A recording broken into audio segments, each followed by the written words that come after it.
right, mates. Welcome back to the CryptoCast. Monday, December 19th. A little bit late morning here, a little around lunchtime. Quick little update here for everybody in case you haven't caught some of the shorts, some of the TikTok videos, and everything else. Hey, happy Hanukkah to everyone celebrating, as well as Merry Christmas coming up to everyone coming up this holiday week. It's a pretty big week because we always get a little something during the holiday Santa Claus rally, or some kind of institutional something that happens offshore, like in the Far East, when institutional traders are gone for the holiday. They will mostly be pulling out probably Thursday, I would imagine. Christmas is this weekend coming up. They'll probably take that weekend and then be off probably until New Year's. Some staff will come back between Christmas and New Year's, but it's always limited staffing at trading desks during the holidays. And so there's not a lot. A lot of it is what we call programmable selling and buying.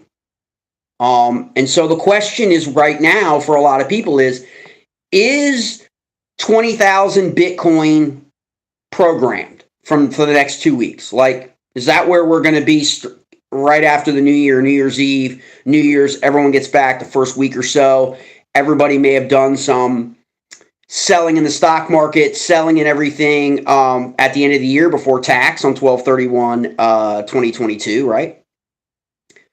So those are the questions that are going to need to get answered, right? How much people are going to go ahead and take losses against their taxes for 2022 in terms of gains to offset any gains they may have made, right? That's how it works. So we don't really know from that standpoint how much of an impact we're going to see the last week of December. Okay, what I mean by that is Christmas is on Sunday all the way to New Year's, that week. What's going to happen? Most people aren't at work. Most people, low volume trading, go back the last 4 years, okay, and look at crypto trading. It is low volume and often up, bullish volume, okay, more buyers than sellers during Christmas time. A lot of people will meet their family and get introduced to crypto. A lot of people will get that kind of messaging of you should buy now, buy the dip. All that stuff always happens. You always get these holiday things. Get it at Thanksgiving. We had it at Thanksgiving the last 3 years. We've had it at Christmas, and and so we're going to get it again. It's just a matter of where are we now. So I am looking at right here on the Ethereum chart. Okay, let me open this back.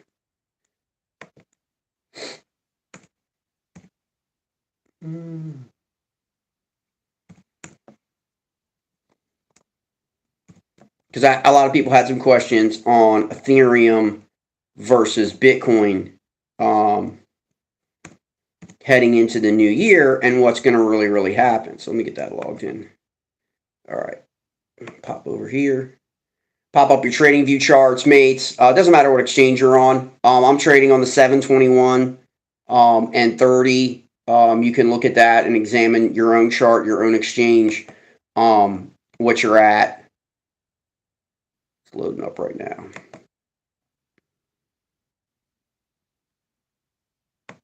Okay, so we're looking at Ethereum right now. Now, the Ethereum on-chain data right now for us, in terms of everybody that is a holder of Ethereum, December 19th, 2022.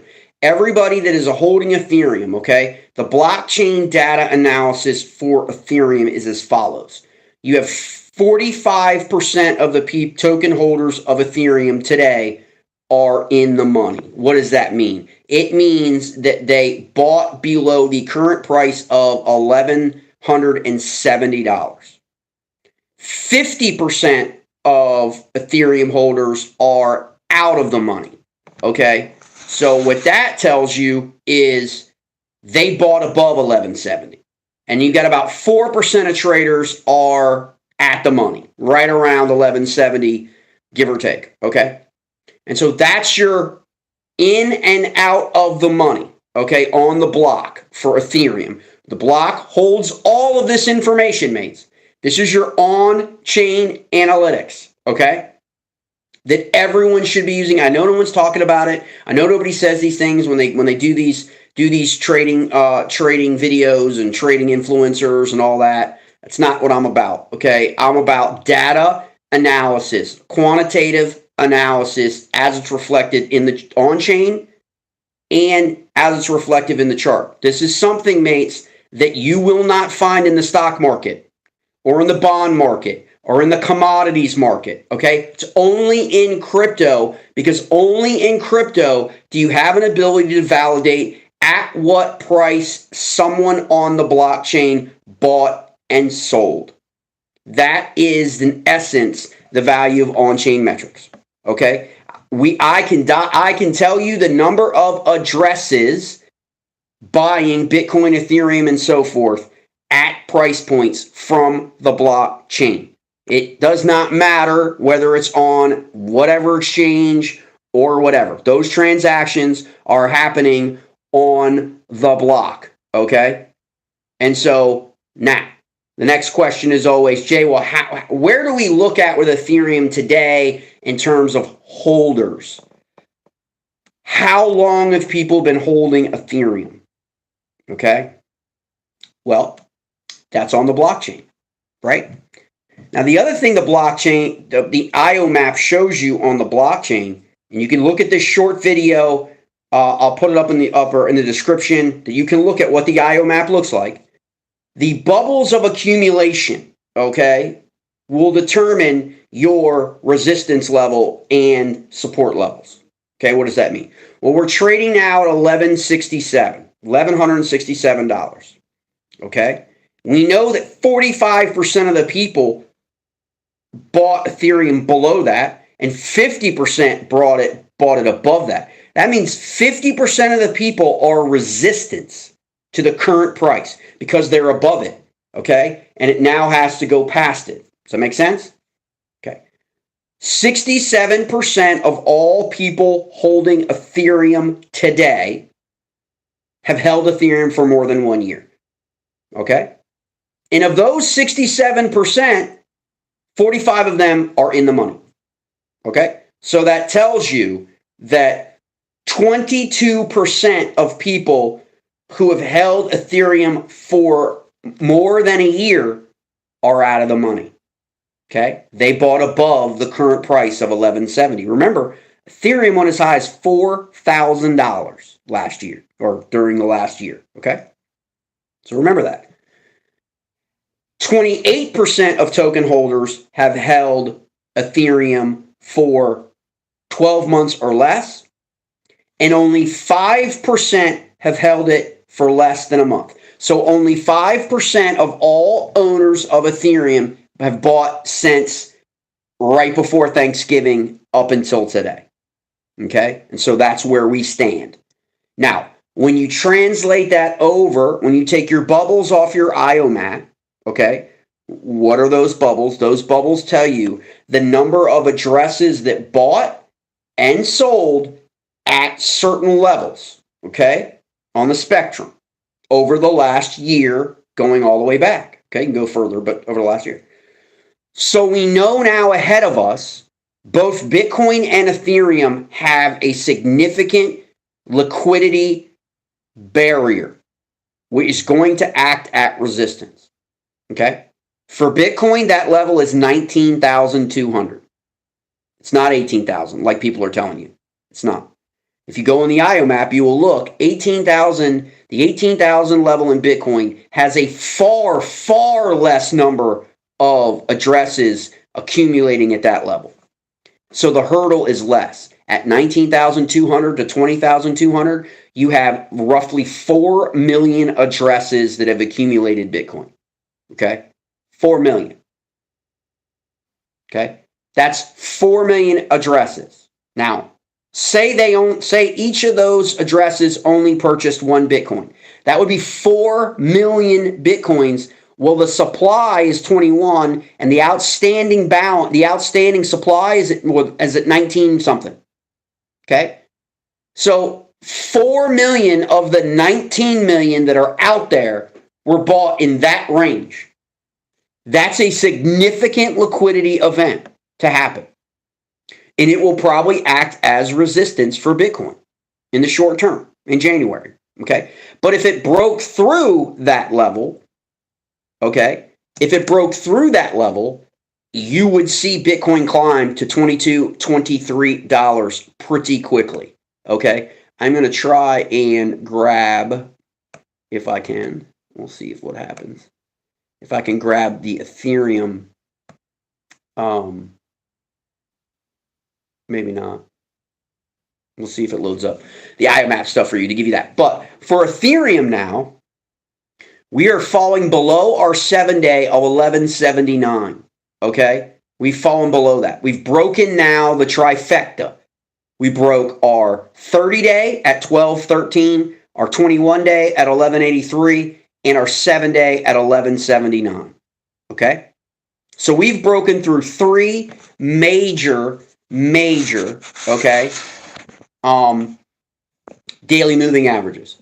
And you certainly can use exponential if you want, but just stay consistent on your time frames. I use 7, 21, and 30, and I use the 4-hour. And it's been the more successful for everyone in the trading group. It's been a lot, when people have back tested it, people have been a lot more successful using the 4 and the 1 hour. Okay? Use that 1 hour to dial in an entry or an exit, and then use the 4 hour to monitor the trade. It's kind of like your really one of your best methods for that. So again, 1168 now. I'm going to try and pull up here. If it'll load up. It's trying to break through its 55-day. For sure. Which is obviously a longer time frame than I use, a 30-day. You can use simple moving average, exponential moving average, daily moving average. Ethereum does not have the same ascending triangle pattern, ascending parallel pattern that Bitcoin has had, believe it or not. Usually they kind of correlate with one another to such an extent. But because we're in a bear market, Bitcoin's a lot more sensitive, and then Ethereum reacts.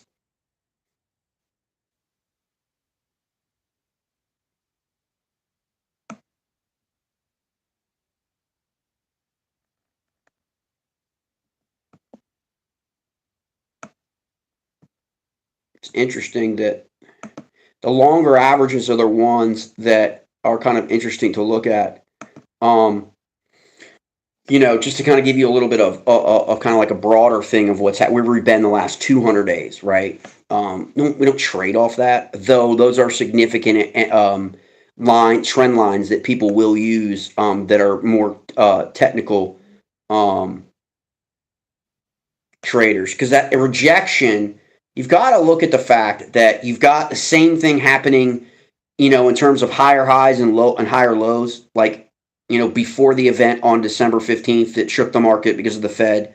And you had the Binance issue with its capital reserves that kind of shook the market. So if you had like November 28th low, then another a higher high on the 29th, a higher low on the 3rd, a higher high on the 5th, kind of a little bit low, kind of broke it out a little bit because it did go lower here on the 7th. But then you've got some higher lows, and then it broke at that 1275 level, which was our cross on our 7-day, which broke the camel's back, and Ethereum went from 1275 all the way down to 1150, and the traders in the trading group captured 40, 50, and 60% gains shorting Ethereum. Why was Ethereum shorted? It was just shorted because it was a trifecta cross. It crossed the 7-day, the 30-day, and the 21-day, and then dumped, okay? Then it rose back above temporarily the 7-day, and we've been right on in the 7-day, and now we've dropped below the 7-day. So the 7-day, is now at 1179. We are trading at 1168. So in this 4-hour candlestick for Ethereum, we are under the 7-day, which means we are under the 30-day at 1213, the 21-day at 1183, and now the 7-day at 1179. Why is that significant? That's significant because if she continues to fall below those trend lines, she will not have any support until November 28th low of 1160. Okay, she's only $11 from that. And then if that is to fall, she falls all the way back down significantly. Okay, so let's look at where she would fall. She would fall all the way back down here, mates, on the chart at 1080. 1080, mates. Okay, and so that's why this is a significant, very significant opportunity today to keep an eye on this 4-hour stick. Okay, you've got a little bit of support on the IOMAP bubble, about probably about a 20% bubble, which is not a big bubble by any means, right at 1160. So again, 15 basis points from there now, above it. So there is a little bit of support, just a little bit underneath it, that could keep her up. But the critical move now is to get back to 1179. Okay, she has to get back above the 7-day on the next 4-hour stick. She closes the day above it. You can pull that up. But again, this is on the 4-hour chart, mates. So make sure that you're that. If she does break, if Ethereum does break above that level, 1179, and holds on a 1-hour, say a 1-hour candlestick, or 4-hour, she is going to test the next level, which is 1183, which is not that far away, mates. It's like 5 basis points. Okay. Then the big gap to fill, if you're a leverage trader, is on that break, because then you've got 1183 all the way to 1213. You've got a gap to get filled there.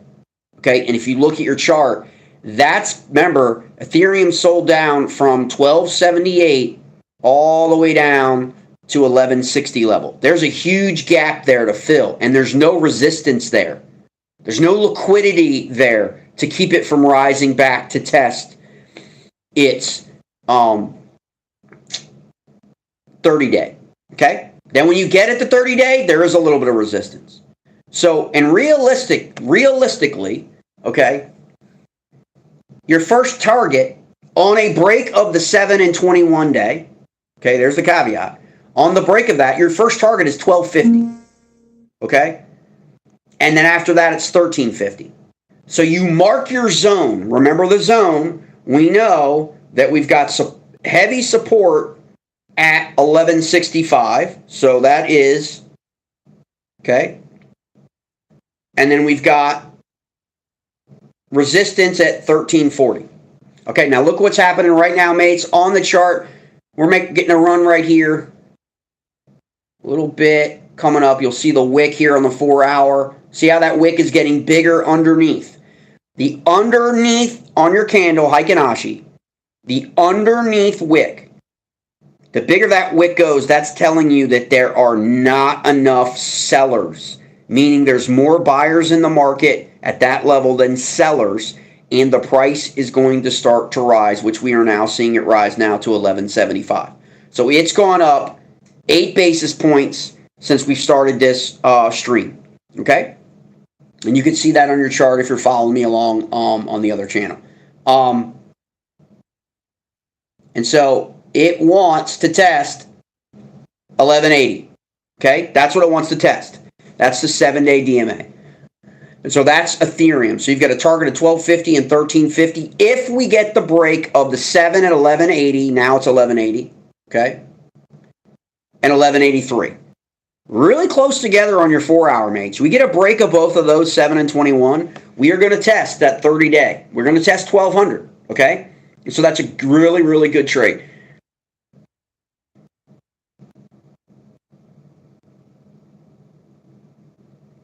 And then after that, the reason why, you got a lot, there's a little bubble at 1195, okay, on the shorter time frame to keep an eye on. So you break through that, you're going to break through 1200.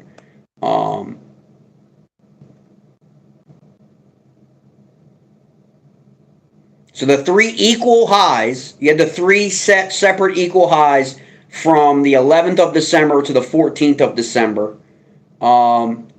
And then it shed about 8% since then. Is an easy way to look at what happened after the 15th, after the Fed raised their rate, and you saw what happened with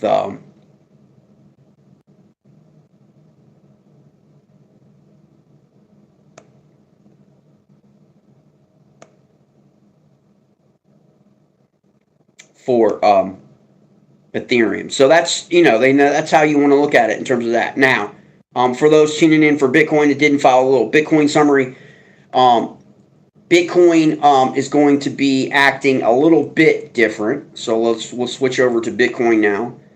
You can follow the videos I did already today on Bitcoin on the channel that have the channel map that shows you the ascending channel, the 4 higher highs, 4 higher lows.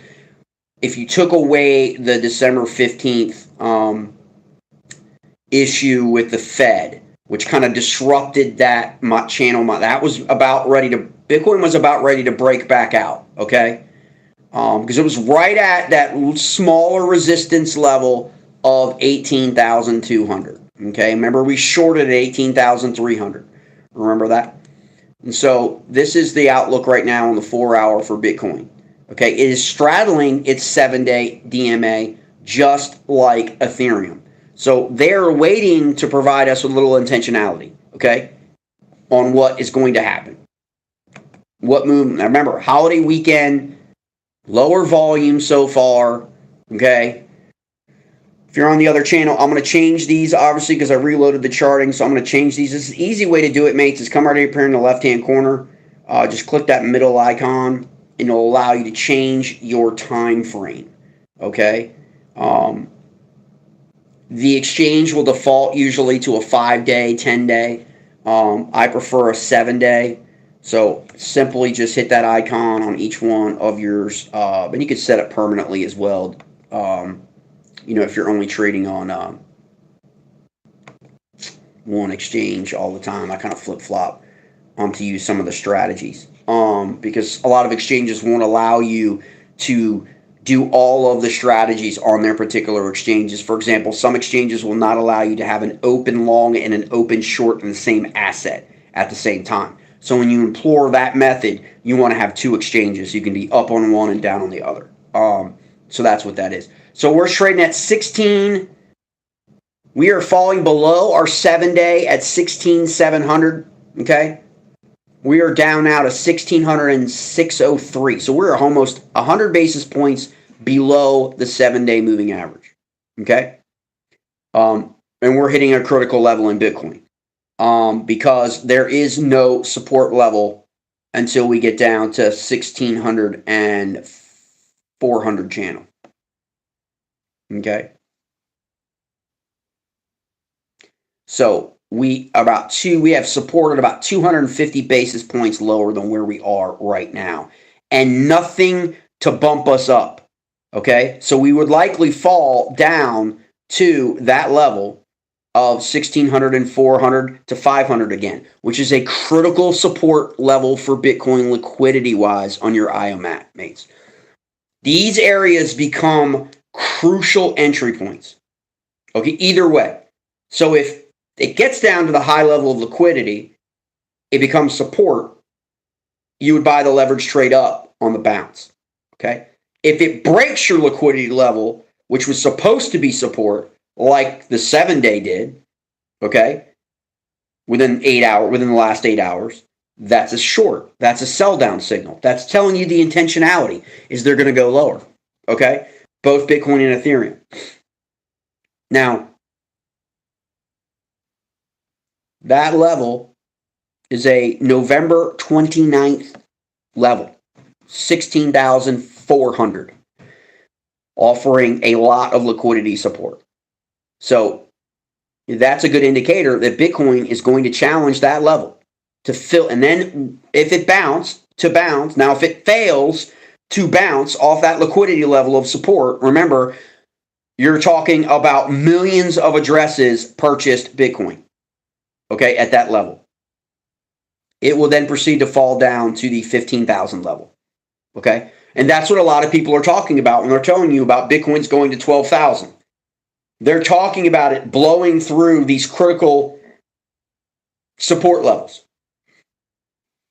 Okay, of liquidity. That's what they're telling you. And taking them out. That is what, in essence, they're saying when they're looking at the trend, the technical analysis, comparing it to the last cycle of Bitcoin halving, and looking what happened then, 85%. You'll hear people use the terms Fibonacci and all that stuff. I don't use that stuff because I don't need to. Like, if you know how to trade off the trend line moving averages, Fibonacci is a great tool to kind of tell you, okay, if it repeats the pattern, but Bitcoin today is not Bitcoin of 17 and of 19. There are a lot of other factors like institutional. So a lot of people seem to think, a lot of people are using kind of a false level of information of analytics. I understand the value of it, but a lot of times, is Bitcoin going to go down 85% or whatever from its top in 2022, 23 because it did in 17 and 18, or it did in 19 and 20, right? That's what they're basing it on. It doesn't always work when you have a lot more institutional money and a lot more institutional exposure. You need to find out what's happening on the on-chain, on the block, okay, is what you need to do. And so it's important to realize that when you're looking at this. And don't just use Fibonacci and go, oh, it's going to automatic. No, not necessarily. I mean, it's in theory, it could, right? But it could also just as easily have gone from 18,000 to 22,000 Bitcoin if the Fed hadn't done anything, right? The Fed did the 50 basis point and kind of indicated that they do another rate hike, right? That's what shattered the movement. Okay? If that event doesn't happen, then the 85% decline Fibonacci is invalidated. Okay? Always keep that in mind, mates. Always keep that in mind. It is a good tool. I know people will hate on me for saying it that are just Fibonacci worshipers, but it doesn't always apply. It doesn't always. I prefer to use within the 4-hour time frame, what's happening today in the world, what was the news this morning and last night, what was the futures market doing, what's the price of oil, what's going on with gold, all that stuff today is going to influence the market, okay? Not so much what a chart average technical analytics from Fibonacci from over the last bull cycle and sell down and halving of Bitcoin, okay? It's great to know that information, okay? I would never tell you that the more information you have, the better to make an informed decision.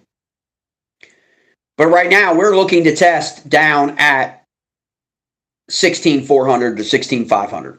That is a critical support level in your IOMAP and in your on-chain with the number of addresses of Bitcoin that accumulated Bitcoin there.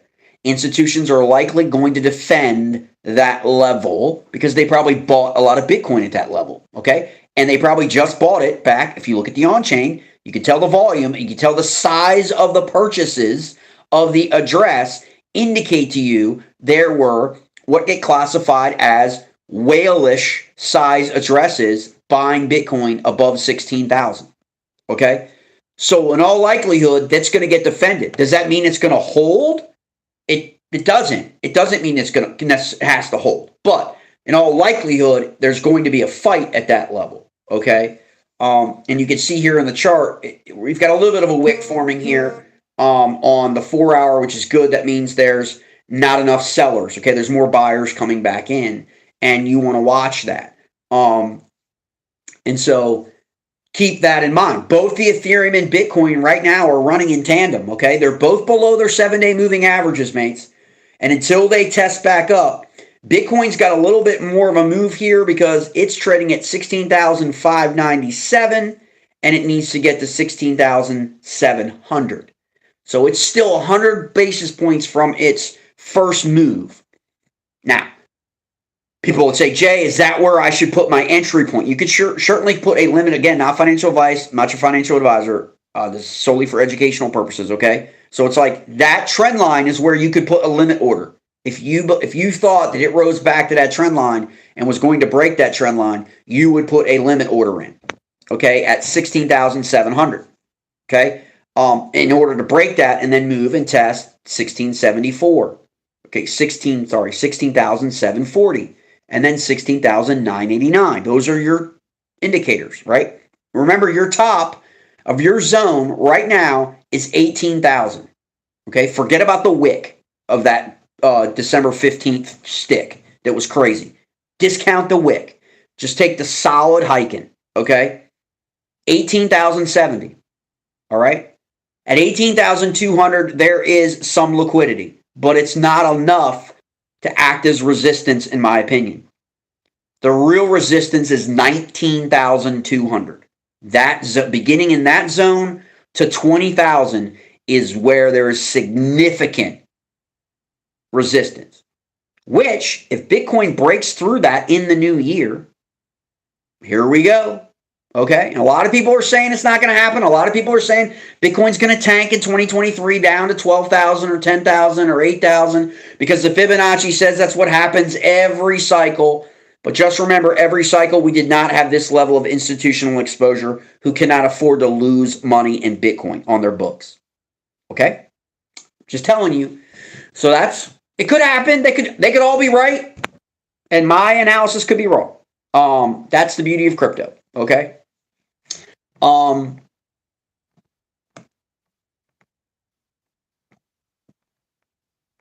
So for Bitcoin, yeah, I got sure thing, bud. All right, Matt. Yes, 44% of the people are in the money right now, Matt, in Bitcoin. 50% are out of the money. Very, very similar to Ethereum, right? Almost identical. 6% of Bitcoin holders are at the money. Okay, and so your holder composition for Bitcoin. 71, more than Ethereum, 71% of people holding Bitcoin right now have held it for more than a year. 22% have only held it for 12 months or less. And 7%, that's a big number, on the 1 month or less. That is a big number if you track this stuff like I track. It's usually 3 to 4% of new money comes in every month into Bitcoin. That's new addresses, okay? Or old addresses, but have held that coin for less than a month. So 7% of all of the Bitcoin tokens held right now in supply, all right, by addresses, have bought Bitcoin in the last month. What's that tell you? Somebody was buying those low levels at 16,000, right? Transactions greater than 100K, okay? 100K, mini whale, right?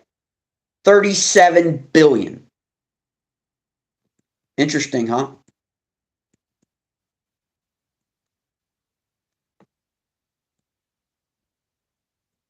Crazy. But that's how you use the on-chain data, mates. And then you want to plug that into your chart. You obviously can hit me up in the new year. Obviously, the holiday's not really exact. This week is not the great. I want to get everyone started in January on the tutorials to Deepcoin Exchange, the tutorials for using Fibit, that exchange, to help you. They're two of the easiest exchanges to learn to use these methods. There's not a lot of business stuff going on. All right. And so we're going to take care of that and get you everyone locked and loaded to get ready for the next cycle run. And then, you'll be able to ask and you'll be able to do a lot more live streaming and groups and stuff like that in 2023, a lot more charting, just understanding technicals, just understanding how to read and use these methods. Okay. That's really what we want to focus on in 2023 is education. Okay. All that other stuff is noise out there. All that FTX stuff doesn't impact you. Okay. Unless you're on that exchange, only 2% of US citizens even had exposure to FTX. So I don't know why I guess there's nothing else happening and these people don't know how to trade and they're not giving you any education on trading, on how to read the market, how to read the blockchain, on what is blockchain technology, how to read on-chain analytics to make you a better trader, make you informed. They don't know any of that stuff. Or if they do, they're not telling you because they're using it for themselves and trading off it, and they don't want you to know because they're out busy talking about Binance and talking about CZ and Sam and Kevin O'Leary and FTX and all that other noise that actually has no impact on you. Doesn't matter whether you're in a Coinbase account, a Binance. It does on Binance because Binance froze up your assets temporarily because they wouldn't allow you to do your conversion to move money off the exchange. Now it's back on again, but they did that because they were having a liquidation event. Okay? People were wanting to move their money off. A run on Binance is what happened, like a run on the banks in the Depression, a run on, and they needed to make sure they had all the Bitcoin that they needed to cover people selling their Bitcoin. Okay? Remember, mates, nobody really knows. Mazars freaking took everything down from their website about Binance when they exposed Binance. Something happened there, and people are gonna investigate why that happened in France. Why they took down their controversial and critical reporting on Binance and KuCoin. And people are wondering whether or not shenanigans, right? Somebody got to them and hey, take it down because whatever, but why did they take it down if they're independent? Okay? They said they questioned whether Binance was overcapitalized to meet their reserve requirements, meaning they did not have a one-to-one in terms of holdings for all the altcoins that all of their clients in their exchange were trading and holding. They didn't have reserves for that if they all were going to sell.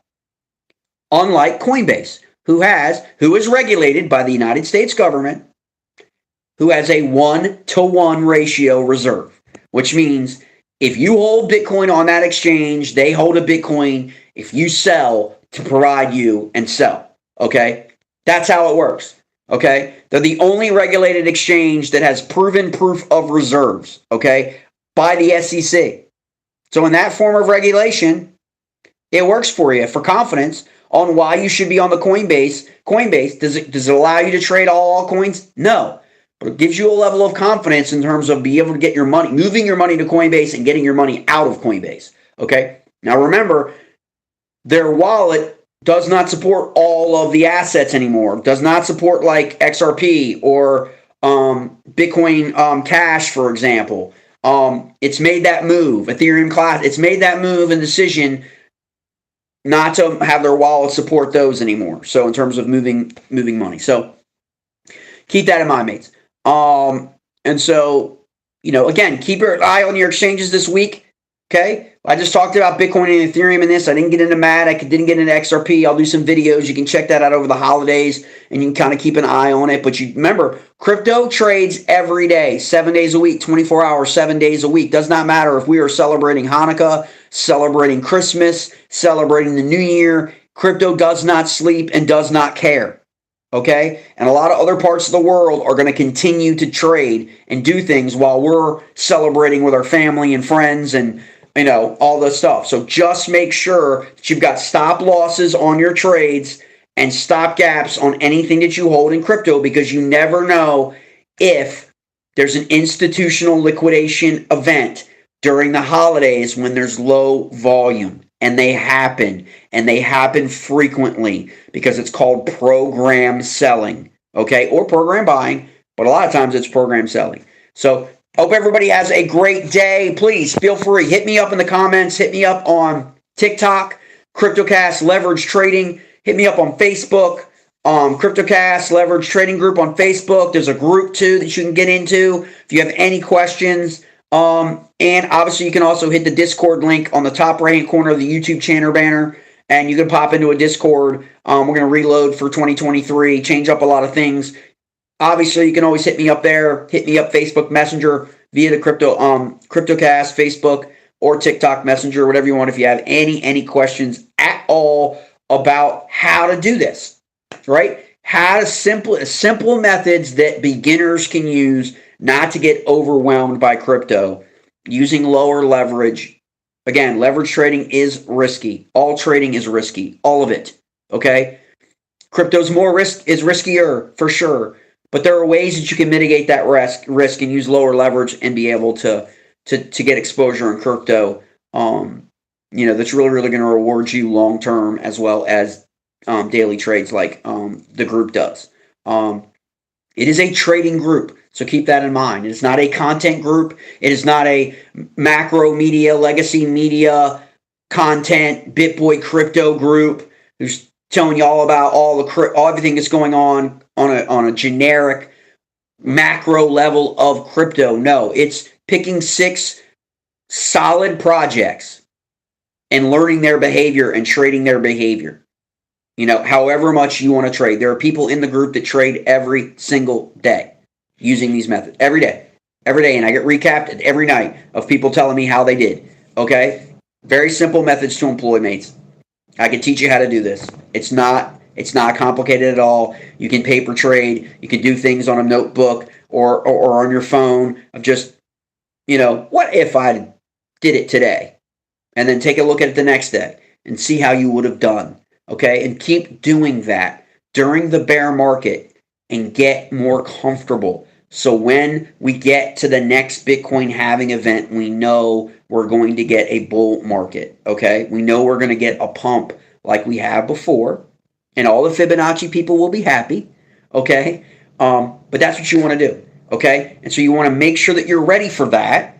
And that starts today. It starts in your new year. Your New Year's resolution should be learn these methods, follow this channel, like and subscribe to this channel, get into the Discord, get on the TikTok account, ask questions, get on a call with me, send me a message and say, hey, look, I just want to talk about crypto with somebody and I don't know where to start. Hit me up, okay? I will take my time out. It will not cost you anything to have a call, have a conversation with me on the phone, on Zoom, on Gmail, okay? It doesn't. I just want people to understand the value of crypto, not all the noise that you hear out there about how nefarious crypto is, okay? I want to show you how crypto should be a nice percentage of your overall financial picture going forward for your family and everything. We even got some young, like freshmen in college in the trading group, slowly trading a little bit, just a little bit, like less than $100 and $50, right? And that's all they trade. They don't add any more mom and dad's money to it. They've got, they just put a little bit in and they slowly work it up, slowly with every trade. And because they understand when they get out of college, we're going to be in the next bull run. We're going to be in the next bull cycle, okay? And they're going to have a substantial bag of crypto profits simply by making $25 or $30 or $5 or $15 or whatever each one, without risking, their livelihoods, okay, without risking their lunch money, okay, or their textbook money, okay, or their gas money to get home for okay. It's not. I mean, it's amazing, okay. So just keep that in mind. Don't listen to all the noise about everything. Just be cognizant of the markets, the interest rates, mortgages, auto loan rates. You know the way it is, the inflation is, okay, mates? You know what's happening in the world with inflation. It's probably they say it's going to ease a little bit. What's probably going to happen is it's going to do this, because they're going to raise rates again to play catch up, right? And it's going to dip. And then we all know what normally happens is things get better, and then they crash, okay? And we want to be ready for that, okay? It's not going to happen today or tomorrow, but we want to be ready for that. And that's where we learn to employ these methods, and you short the market, okay? A short is simply a bet that the market is going to go down. And a long is simply a bet that the market is going to go up. That's it, okay? And there are traps along the way, and we'll show you those trap doors, okay, that are on the chart, okay? But the on-chain stuff that nobody's telling you and talking to you about is where the real value is. That's where the juice is, okay? Because that on-chain analytics, unlike the stock market, the bond market, and the commodities market, tells you exactly what everybody else was doing when they were buying and when they were selling and at what levels. And that's where you can get dialed in like, okay, something happened. These liquidity events, they happen. Why did they happen? What happened after they happened? What signaled to me that they could happen before when you're looking at these things? These things always rinse and repeat, mates. Okay? They always do. And that is the value of understanding, a modified technical analysis on trading patterns. Okay? It's not full-blown technical analytics. It's more of a snapshot, but understanding that these things keep happening over and over and over again. So they rinse and repeat themselves. And that's how you need to trade the market, okay? Whether it's going up or whether it's going down, all right? And I hope everybody's enjoyed this stream. Please like, subscribe. If there's anyone else at work, family that's interested in getting into crypto, that's interested in trying to understand how this works with trading, shoot them a link or send them my direction for the channel. Let them get on so we can get everybody in 2023, get everybody on the same page. and just get there and start these casts and start these seminars and start this stuff to get everybody the baseline that they need during a bear market to take advantage of the bull market. I appreciate everybody. If I don't see you again, for all those who celebrate, happy Hanukkah. For you all those who celebrate Christmas in the world, Merry Christmas. And everybody have a Happy New Year.